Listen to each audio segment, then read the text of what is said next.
உலக மக்கள் எல்லோருக்கும் வணக்கம். நான் உங்கள் ஜி கோபால் பேசுகிறேன். இன்னைக்கு நான் பேசக்கூடிய தலைப்பு என்னன்னா, மே மாத பலன்கள்.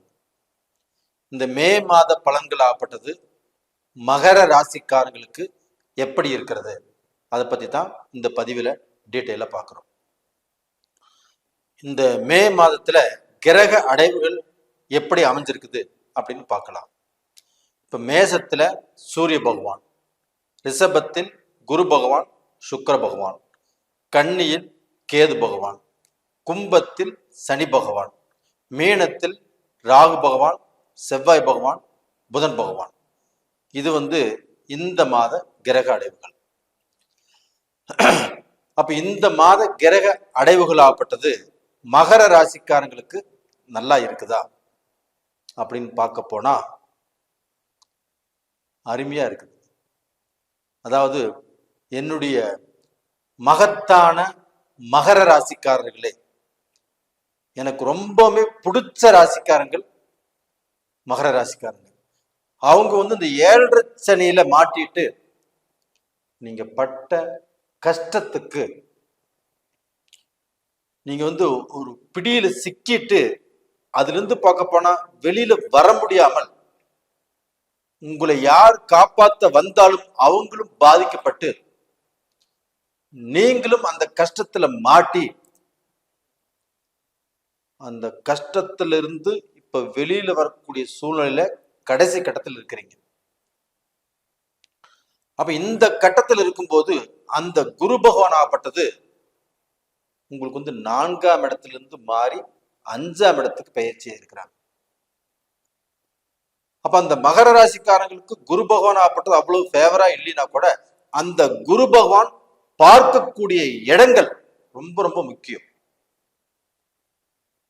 அப்ப அந்த குரு பகவான் ஆகப்பட்டது மகர ராசிக்கு 5ஆம் இடத்திலிருந்து 9ஆம் பார்வையாக மகர ராசியவே பார்க்கிறாங்க. அந்த குரு பகவானுடைய கதிர்வீச்சு மகர ராசி மேலேயே விழுகுது. எப்பவுமே அந்த மகரத்துல அந்த குருடைய பார்வை விழும்போது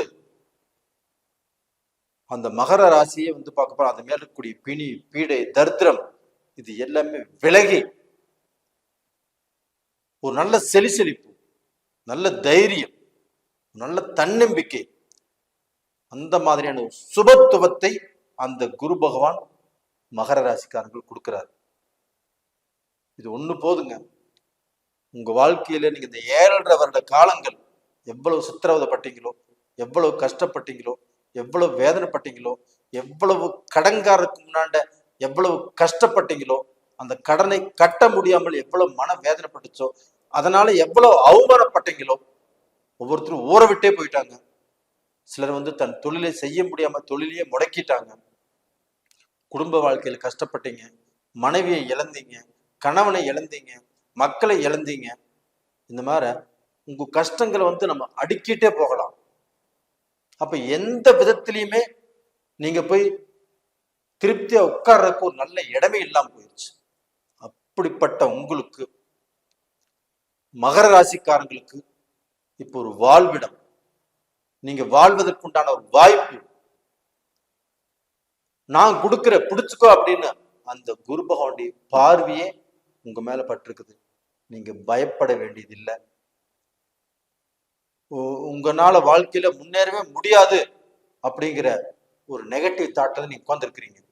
என்னால எந்திரிக்கவே முடியாது, அந்த அளவுக்கு நான் பாதிக்கப்பட்டுட்டேன், நான் வளர மாட்டேன், நான் வாழ மாட்டேன், என்னுடைய வாழ்க்கையே போச்சு, எனக்கு இருக்கக்கூடிய எல்லா விதமான செல்வம், செல்வாக்கு, அந்தஸ்து எல்லாத்தையுமே இழந்துட்டேன், இதற்கு மேல நான் எப்படி வளர்வது, எனக்கு கையில எதுவுமே இல்லை, நான் எதை வச்சு வளர்றது அப்படிங்கிற கேள்விக்குறியோட நீங்க உட்கார்ந்துருக்கிறீங்க, அழுதுட்டு இருக்கிறீங்க, புலம்பிட்டு இருக்கிறீங்க. எனக்கு நல்லா புரியுது. அப்படிப்பட்ட உங்களுக்கு இந்த குருவுடைய பார்வை உங்களுக்கு ஏதாவது ரூபத்துல ஒரு வாய்ப்பை கொடுக்கும்.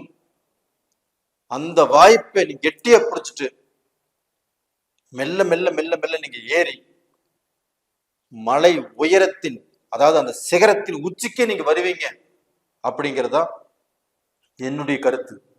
உங்களால முடியும் முடியும் முடியும்.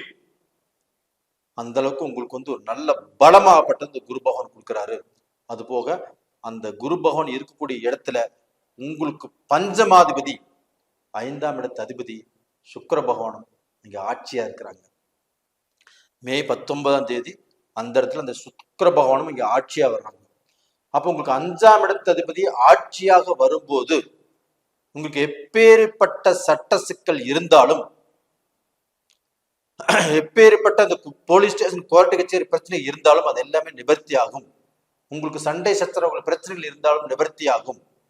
அப்ப இந்த காலகட்டத்துல உங்களுக்கு பிரிந்த உறவுகள் ஒன்று சேரும்.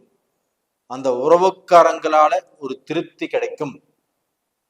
உங்களுக்கு வந்து நெய்பர்ஸ்னால கண்டிப்பா உங்களை விட்டு விலகி போனவங்க, உங்களை பார்த்தாவே ஆகாதுன்னு நினைச்சவங்க, அவங்க எல்லாமே உங்கள்கிட்ட வந்து நட்பு வச்சுக்குவாங்க. அந்த உறவுக்காரங்களும் உங்களை விட்டு விலகி போனவங்க உங்களை நாடி வருவாங்க. உங்களுக்கு என்ன வேணும், உங்களுக்கு என்ன தேவை, அதை நான் பண்றேன் அப்படின்னு அவங்க சொல்லுவாங்க. அப்ப இது மாதிரி வந்து பார்க்க போனா உறவுகள்னாலும் நெய்பர்ஸ்னாலும் நம்மளுக்கு வந்து அறிமுகமே இல்லாதவங்கனாலும் எல்லா விதமான ஆதரவுகளும் கண்டிப்பாக உங்களுக்கு கிடைக்கும். கிடைச்சு அதன் மூலியமாக ஒரு நல்ல பலனை பல வருடங்கள் கழித்து நீங்கள் அடைய போகிறீங்க. எனக்கு ரொம்ப சந்தோஷமா இருக்குது. மகர ராசிக்காரங்கள் அவங்க கஷ்டத்திலிருந்து விடுதலையாக போறாங்க. அவங்க நல்ல நிலைமைக்கு வரப்போறாங்க. இந்த சூழ்நிலையை நீங்க எப்படா பாக்குறது, எப்படா இந்த நிலைமை எனக்கு வரும் அப்படின்னு நீங்க காத்துட்டு இருந்தீங்க. அந்த காத்துட்டு இருந்த அந்த நல்ல நேரம் வந்தாச்சு. எனக்கே ரொம்ப சந்தோஷமா இருக்குங்க இந்த பலனை சொல்வதற்கு. மகர ராசிக்காரங்களுடைய வாழ்க்கையில நீங்க எந்திரிச்சு நின்று என்னால இது முடியும், நான் சாதிப்பேன், நான் சம்பாதிப்பேன், என்னால உயர வளர முடியும் அப்படிங்கிற பொசிஷனுக்கு நீங்க வரப்போறீங்க. நல்லா இருப்பீங்க. மகர ராசிக்காரங்களே, எதை பத்தியும் கவலைப்படாதீங்க. நீங்க தைரியமா இருங்க. நீங்க இயற்கையாவே தைரியசாலி தான். உங்களால 10 குடும்பம் நல்லா இருக்குது, 100 குடும்பம் நல்லா இருக்குது. நீங்க எத்தனை பேர்த்த வாழ வச்சிருக்கிறீங்க. கொடுத்ததை கேட்பதற்கு மனசு இல்லாதவங்க நீங்க. அவங்களால திருப்பி கொடுத்தா வாங்கிக்குவீங்க. அதே சமயத்துல உங்க சக்திக்கு என்ன முடியுதோ அந்த அளவுக்கு இன்னைக்குமே உதவி செஞ்சுட்டு இருக்கிறீங்க. அந்த உதவி செஞ்ச உதவியை கூட திரும்பி எதிர்பார்க்காதவங்க நீங்க. அப்படிப்பட்டவங்க நீங்க என்னைக்கு இருந்தாலும் வாழ்ந்து காட்டுவீங்க, வீழ்ந்து போக மாட்டீங்க. அப்ப டோட்டலா பாத்தீங்கன்னா உங்களுடைய வாழ்க்கையில உங்களுக்கு நல்ல நேரங்கிறது வந்தாச்சு. அப்ப டோட்டலா பாத்தீங்கன்னா இப்போ உங்களுக்கு வந்து இந்த செவ்வாயும் ராகுவும் இணைஞ்சிருக்கிறாங்க. உங்களுக்கு வந்து இந்த 4ஆம் இடத்து அதிபதி சுகாதிபதி அந்த செவ்வாய் பகவானாப்பட்டது ராகுவோடு இணைஞ்சிருக்கிறதுனால கண்டிப்பாக உங்களுக்கு நீங்க பேசக்கூடிய பேச்சு, ஒரு சபையில பேசுறீங்க, இல்லைன்னு ஒரு தொழில் ஸ்தானத்துல பேசுறீங்க, இல்லைன்னா ஒரு திருமண பேச்சு பேசுறீங்க, இது மாதிரி வந்து குடும்பத்துல பேசுறீங்க. இது மாதிரி பேசும்போது நீங்க அவசரப்பட்டு ஆவேசப்பட்டு அந்த டென்ஷன்ல வந்து பார்க்க போனா ஏதாவது தேவையில்லாத பேச்சு பேசிடுவீங்க, வரவு செலவு பேசுறீங்க. அதனால இந்த மாதிரி டயத்துல நீங்க முடிஞ்ச வரைக்கும் பேசாமல் இருப்பது நல்ல விஷயம். பொது விஷயங்கள்ல பேசாமல் இருப்பதும் கொஞ்சம் நல்ல விஷயம். அதை மட்டும் கொஞ்சம் கண்ட்ரோல் பண்ணிக்கோங்க. அது போக பார்த்தீங்கன்னா இந்த சமயத்தில் இந்த உஷ்ணம் சம்பந்தப்பட்டது, அந்த தலைவலி சம்பந்தப்பட்டது, இந்த முட்டிங்கால் சம்பந்தப்பட்டது, இந்த ஜாயிண்ட் சம்பந்தப்பட்டது, இந்த மாதிரி இடத்துல எல்லாம் கொஞ்சம் சில பிரச்சனைகள் வரும். வந்தாலும் இந்த குருவுடைய பார்வை இருக்கிறதுனால அது கண்டிப்பாக தீரும். நீங்க வந்து எப்பேற்பட்ட கஷ்டங்கள் வந்தாலும் அந்த கஷ்டத்திலிருந்து விலக வேண்டிய டைம் வந்தாச்சு. அப்ப உங்களை யார் யார் வந்து இகழ்ந்து பேசினார்களோ, யார் யார் வந்து நீங்க எதுக்குமே ஒத்து வர மாட்டீங்கன்னு நினைச்சீங்களோ, யார் யார் வந்து நீங்க முடிஞ்சே போயிட்டீங்க, இவர் நீ எந்திரிக்க முடியாது அப்படின்னு நினைச்சாங்களோ, அவங்களுக்கு முன்னால் நீங்க எந்திரிச்சு வாழ்ந்து காட்டுவீங்க, நல்லா இருப்பீங்க. நேயர்களே, இந்த பதிவு பிடிச்சிருக்குன்னு நினைக்கிறேன். பிடிச்சிருந்தா லைக் பண்ணுங்க, சப்ஸ்கிரைப் பண்ணுங்க, ஆல் அப்படிங்கிற பெல் பட்டனை பிரஸ் பண்ணுங்க. உங்களிடமிருந்து விடைபெறுவது உங்களின் ஜி கோபால். நன்றி, வணக்கம்.